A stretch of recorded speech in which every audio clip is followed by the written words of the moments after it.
Hey guys, what's going on? Jet Fan here again. Celiax on the screen, Bismarck set up there. This is going to be basically a relook at the Bismarck post-update.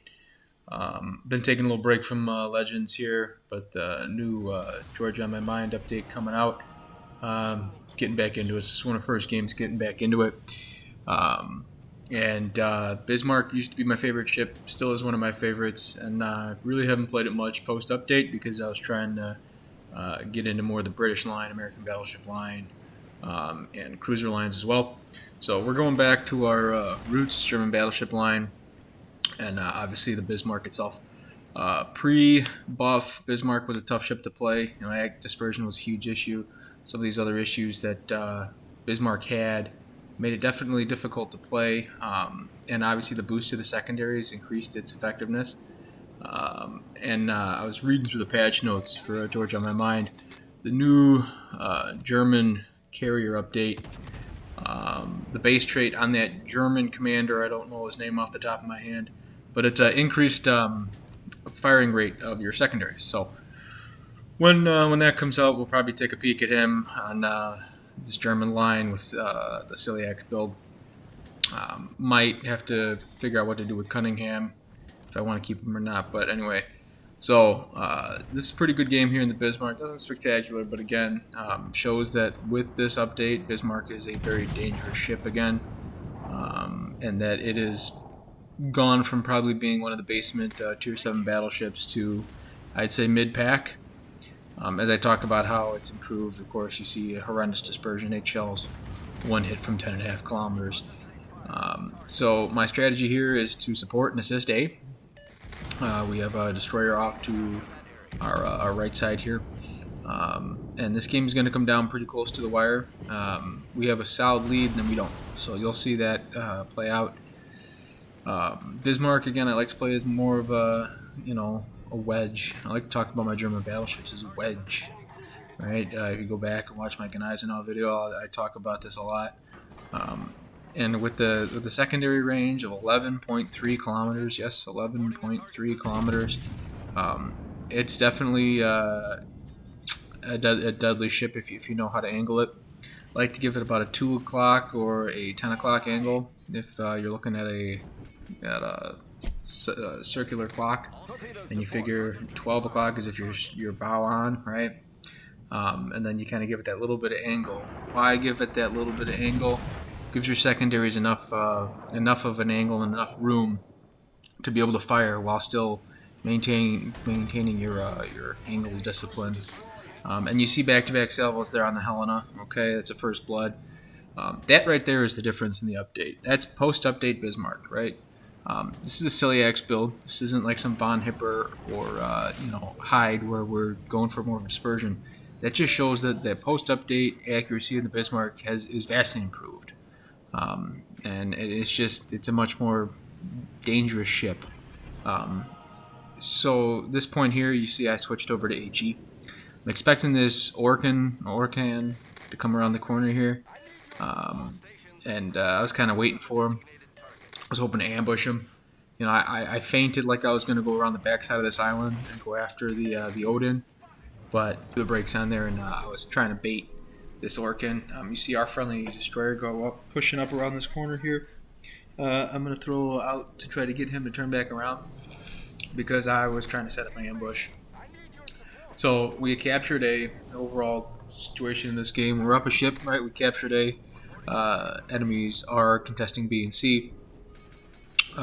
So pretty tough fight. Pretty enemy ends game so far. So Bismarck on the distance. I lock the guns. I'm maintaining a general idea here. So my idea is with these ships kind of hiding behind there, I'm supporting A, right? I'm protecting A. And this Bismarck isn't paying attention to me. I'm going to throw a salvo out at him. I got a pretty good angle on him. So what I'm trying to do here, and this is important, is I'm trying to maintain control over the whole map. I'm trying to visually constantly be checking the mini-map, looking for broadside battleships, and you saw that angle the Bismarck was giving us and the salvo that we hit him for. Pretty big salvo, 15, almost 16 kilometers there. That used to be a shot that the Bismarck you wouldn't even waste your time taking. Again, post update, mid pack, I'd say the Bismarck is, and there's another, 7, 8K, something around that range. Post update, the Bismarck is I would say mid tier battleship. And the reason why I don't give it any higher than that is because I just don't think, if the situation doesn't present itself like this, a game is going to later, it's very hard, in my opinion, to be a consistent damage dealer. The reasons why I think, for example, Massachusetts is one of the top dogs, Iowa is one of the top dogs, is because those ships can thrive in any situation, Massachusetts especially. If I had to put money on it, I would probably say the best ship in the game, pound for pound, is Massachusetts, because it can brawl, it has the secondaries, right? But it also has the main gun accuracy to fight it at range. Bismarck has an improved ability to fight at range, as you've seen in the last couple salvos, but it still has German dispersion. And of course, up close and personal, one of the best brawling ships in the game. Yes, but she struggles at mid to long range still. Even post update, she does still struggle at times, and you're going to see that come into play a little later. But that being said, she's still a very fun ship to play. I enjoy playing Bismarck a lot. And there's another 9K salvo right there on Odin.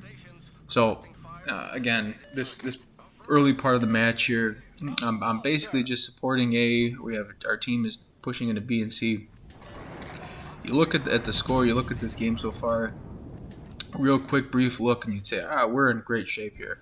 This is you're going to see here what I'm talking about with why I still don't put Bismarck toward the top half of the battleship rankings. I still have her mid-tier, because again, it's a low health Bismarck, 14, 15 kilometers, right? That's a shot that you need to hit to be considered one of the top dogs, right? To be considered one of the top ships, in my opinion.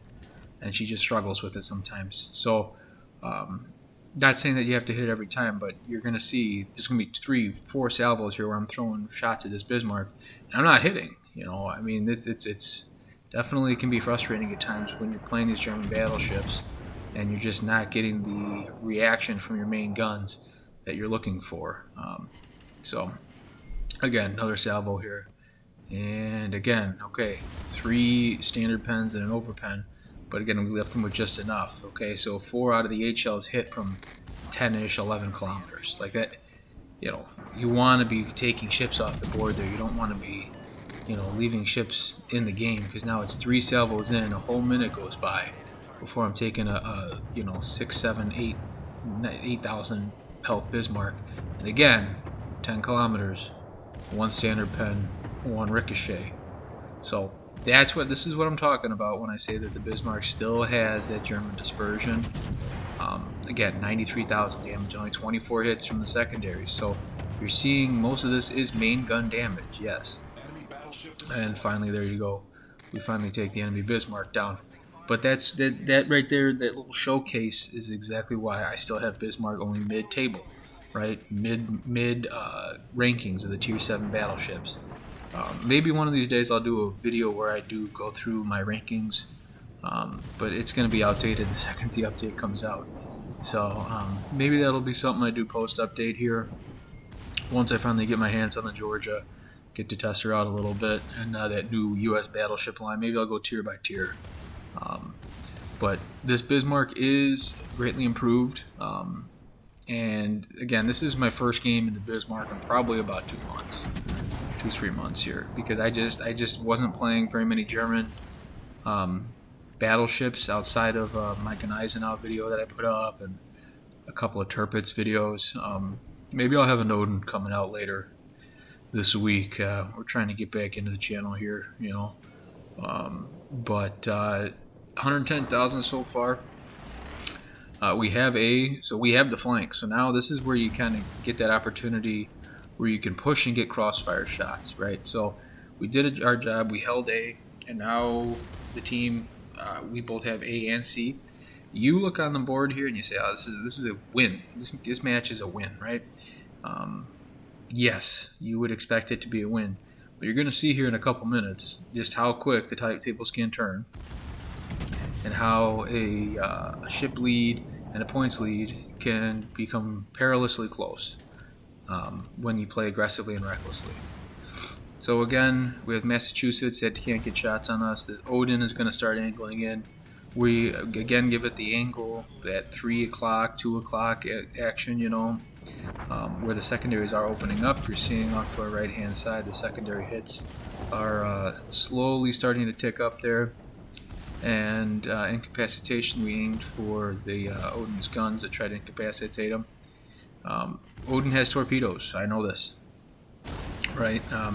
So I'm thinking to myself, we're going to start turning out here. I understand we're going to be giving Odin a broadside, but I would rather take a 10, 12K salvo than take 4 torpedoes and go down to the bottom, right? Because look at the ship count, 3-3. Odin somehow pushes us, suicide torps us, and sinks us here. We're in a world of hurt. Even with the 2-cap advantage, we're still in a world of hurt, and that's something we don't want to be dealing with. So you see I threw the hydro on there, right? The hydroacoustic, and the Bismarck is a good match and a good mix with that. That hydro definitely helps with brawling situations.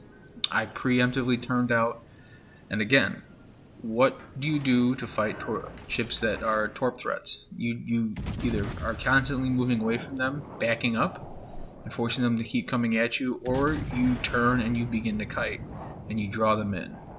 Bismarck with the secondaries, right? That's consistent damage you're going to be doing, and the main gun accuracy improved, and main gun shell damage. Eventually, you will whittle down that Odin. So you're seeing here again, Massachusetts is a tough ship. These are the 2 best brawlers in the game right now, in my opinion. And I still think Massachusetts is pound for pound the better ship, just because I think it's more diverse.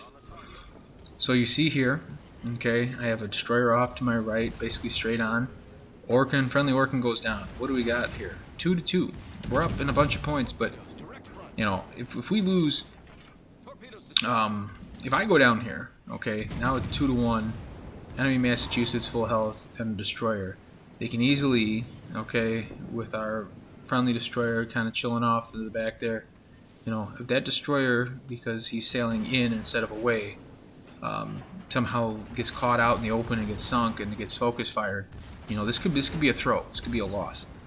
So I'm trying to gain the attention of both of these ships. Okay, I'm willingly saying to myself at this point, I'll accept myself being sunk if it means that we can win the match. And what I'm hoping is that our friendly destroyer that has basically no health, okay, is going to start sailing away. Just go sail to the corner of the map. There's 2 minutes left in the game. Kagro, just go sail to the corner of the map. And as you see, I'm pinging him to get away. Get back is what I'm basically telling him. I'm telling him to get away. If I go down here and he somehow drifts into range where he gets spotted, this can be a throw. This is major throw territory here. So on the scoreboard you say, oh yeah, we're up by 600 points. Okay, but it very easily can turn into a loss being up by 600 on a throw. So you see there's a drive-by on the Massachusetts. Do not turn in toward the enemy. Adjust your angle, realign the guns, and point your stern of your ship directly at the enemy. Do not give your enemy a broadside still, because if you can't turn as fast, or you're going to just keep turning and turning, you're going to give your enemy a broadside. So you give your enemy the hard stern, right, like that, and then you basically minimize the potential damage that you can take. So you see the secondary still chiming in. We're getting consistent damage, passive damage, 800, 300, etc. We take a main gun salvo there. We're down to 3,000 health, right? I mean, we've been in a brawl here. We get the heal repair party. Bismarck with a fire. Our fire takes him down up to 183,000 damage. We're in a decent shape to win this game now that that's off the board. Fletcher pops up. Okay. 20 seconds left in the match. I'm not going to get sunk here. I'm basically turning away. I'm not going to let myself get sunk because this Kagero is about to die, right? Kagero is going to go down here any second. All it takes is one salvo from the Fletcher, and that Kagero is going down if he can hit. So you see there, great dispersion from the Bismarck. We get 3 shell hits. Fletcher, if I had a little more time, was going to go to the bottom here. Okay, and that could have been a Kraken. But again, this game came down to the wire. Bismarck, more competitive than it was before. Still only mid-table for me if I had to rank it. But again, we'll be doing some more videos on German battleship line. If you liked the video, 3100 base XP, give it a like. We'll see you on the high seas, guys.